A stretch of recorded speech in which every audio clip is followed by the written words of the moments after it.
So, very happy to be joined by Andy and Philip here, so I'll let you both introduce yourselves and what you do. I'm Andy Howes, co-founder, director of AfroSport. We principally we've been distributing premium sports content across the continent for 25 years, to be fair.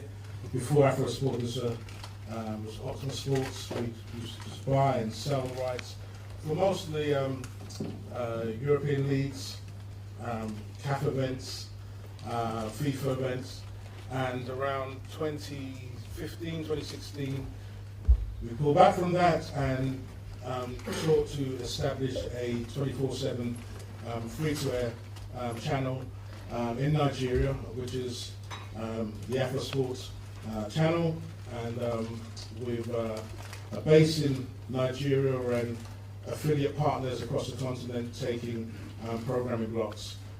Currently distributing amongst other things, the NBA, and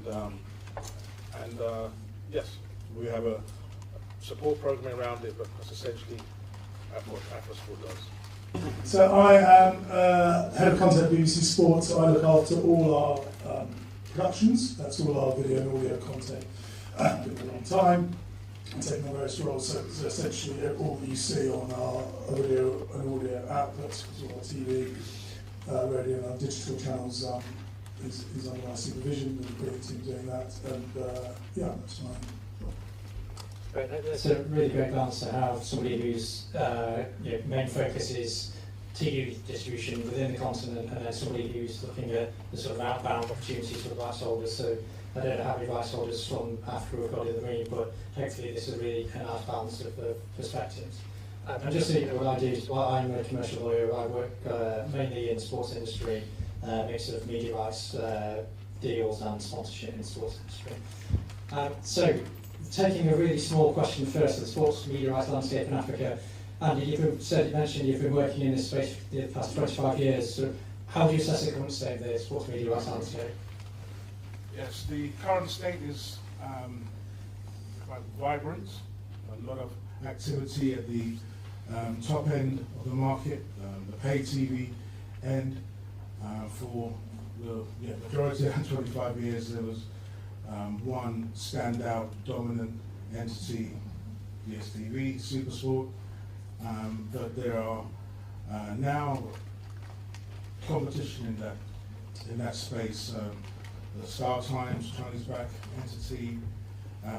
We had the emergence of New World TV, and we're seeing more players in that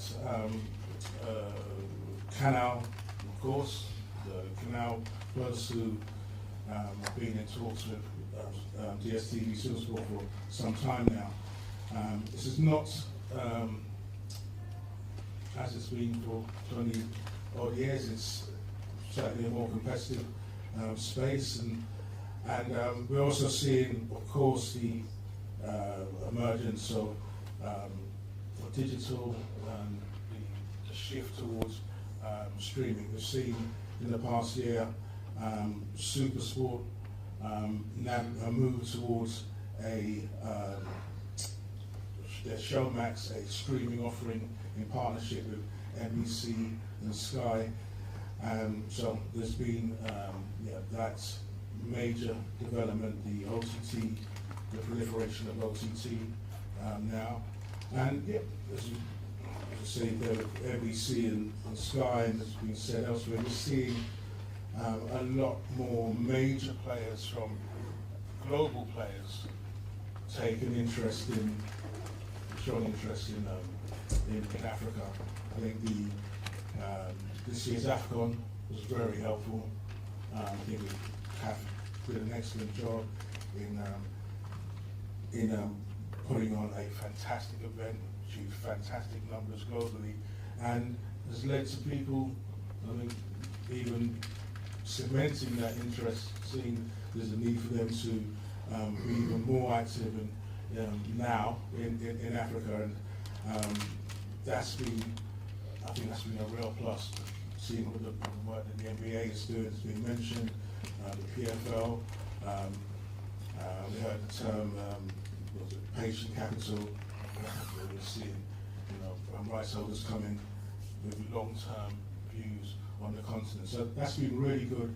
So at the top end, I think at the free-to end, and people are moving on to digital, but I think you have to have a pan-media approach, which very much includes, for the time being, I think certainly relevant for next 5, maybe 10 years, is free free TV, maybe digital, but free TV. That's where the eyeballs, that's where the masses are.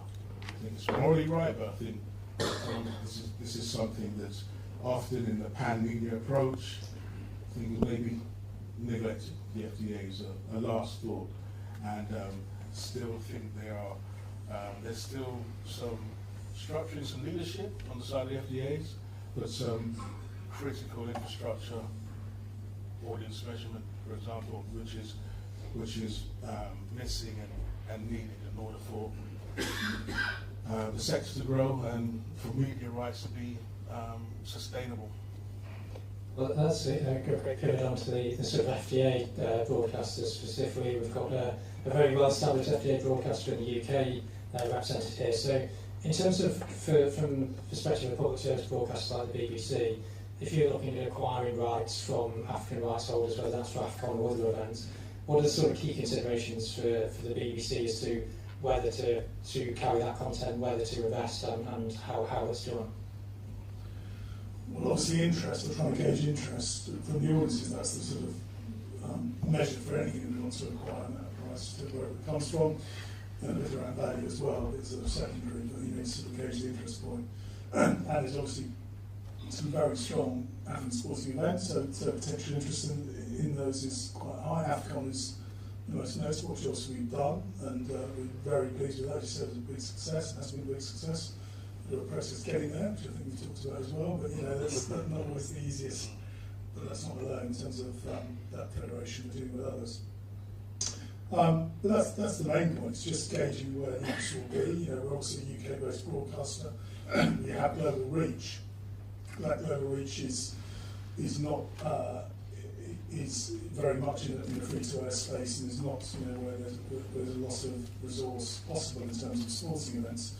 And the BBC's position in terms of its sort of BBC World and BBC World Service outlets are quite limited in terms of what we're able to do in terms of sport outside of the UK. So most of the sport, even on our world services, is UK sport based. So that's a kind of foundation. But absolutely up for looking at opportunities where they exist, and as Africans, the most obvious.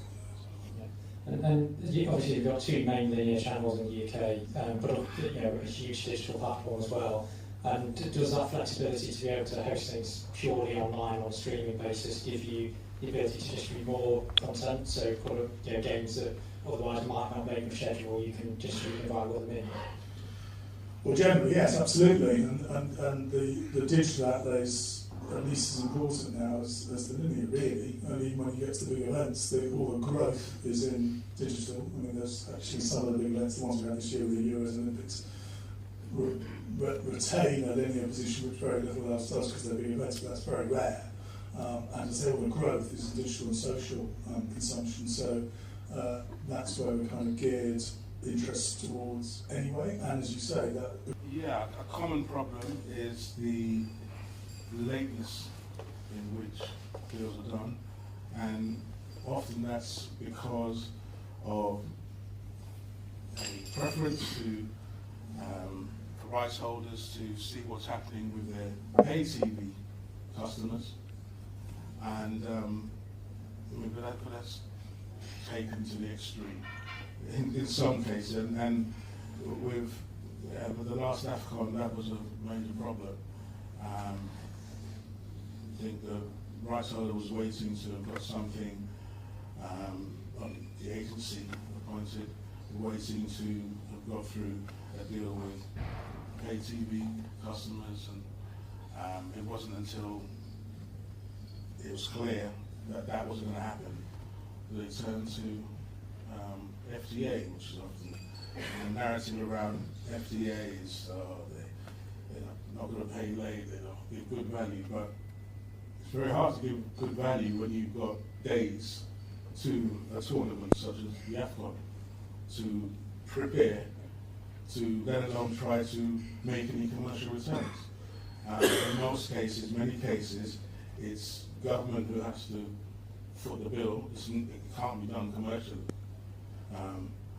Just because of the lateness of those deals. And I mean, particularly with AFCON, say that's gone on for, I think that may have been it may have been other, I don't know, deliberate, there was reasons for the deals being done late, but in the past, I think previous agencies involved, I think it may have been a deliberate ploy to, if you were in a situation like now when we know who's going to be participating in the AFCON 2025, it'd be pointless going to, that if the other agency was involved, pointless going to them 12 months beforehand. They'd want to leave it until, a month beforehand, knowing that it's government are going to pay for it, and just in a completely commercially unsustainable way.